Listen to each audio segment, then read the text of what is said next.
Bonjour à tous les amis et bienvenue sur la nouvelle chaîne YouTube The Antiman. J'espère que vous allez bien et on se voit aujourd'hui pour un petit tuto, le premier tuto de la chaîne d'ailleurs, passer le code du permis bateau facilement et en plus de ça de le retenir facilement à long terme. Oui en effet, en tout cas pour ma part, quand j'ai passé le permis bateau, je connaissais quasiment pas mal de choses, quoi, quasiment ce qu'on me demandait, mais c'est vrai qu'au fil des années, pas mal de connaissances se sont atténuées. Donc, pour éviter cela, je vous ai fait un petit tuto voilà, pour retenir facilement. Donc, ce tuto est fait pour celles et ceux qui ont bien entendu passé le permis côtier, mais aussi pour celles et ceux qui veulent connaître un peu plus sur les balisages de maritimes, pour leur culture personnelle, ou voilà, pour celles et ceux qui sont curieux, ou désireux de connaître un peu le monde maritime.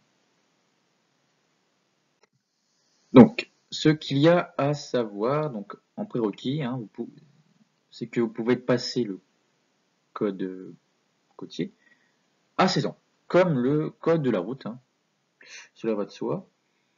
Donc une fois que vous aurez acquis le permis côtier, on l'appelle également le permis A, vous pourrez naviguer jusqu'à 6000 nautiques d'un abri, c'est-à-dire jusqu'à 6000 nautiques des côtes françaises. À savoir que un 1000 nautique, je vous l'ai mis ici, un 1000 nautique est égal à 1852 mètres, et à bien différencier du 1000 terrestre, qui est égal à 1609 mètres. Donc, souvent on peut faire de confusion entre les deux, donc c'est pour ça que je vous les ai mis. Donc, on en reviendra plus tard sur comment apprendre si vous voulez vraiment apprendre les chiffres, on en reviendra plus tard. Donc on revient sur le permis côtier.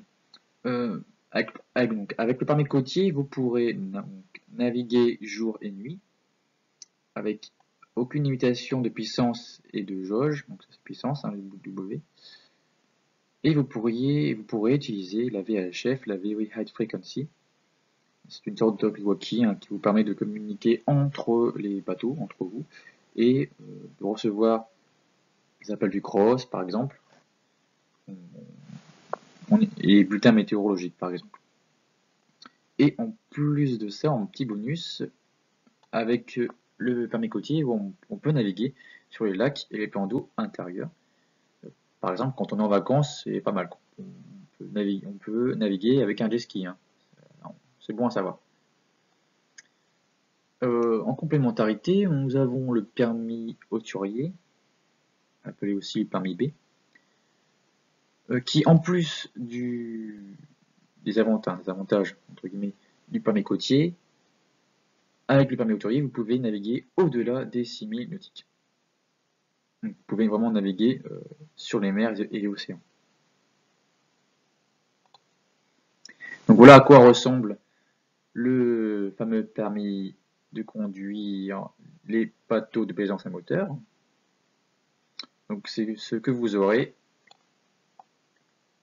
quand vous aurez passé la pratique et le code. Donc comme dans le permis de voiture, le code de la route, il y a des sanctions, bien entendu, qui peuvent aller de 38 à 1500 euros. Et à savoir, on peut retirer votre permis, et ceux qui peuvent retirer votre permis, c'est les gendarmes de la mer,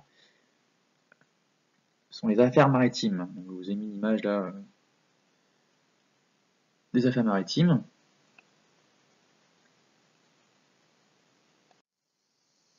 Donc, pour les modalités d'examen théorique. Donc, je vous les ai mis ici en introduction parce que je pense qu'il est bien de savoir sur quoi on va être évalué. Comme ça, au moins, on sait sur ce qu'on aura à faire. Donc, il y aura 30 QCM avec 5 propositions, comprenant 5 QCM sur la VHF, Very High Frequency, et une question, un QCM portant sur l'environnement. Donc comme le code de la route, 5 fautes sont admises, donc vous devez faire moins de 5 fautes. Donc c'est-à-dire avec 25 sur 30, vous pouvez obtenir votre permis côtier.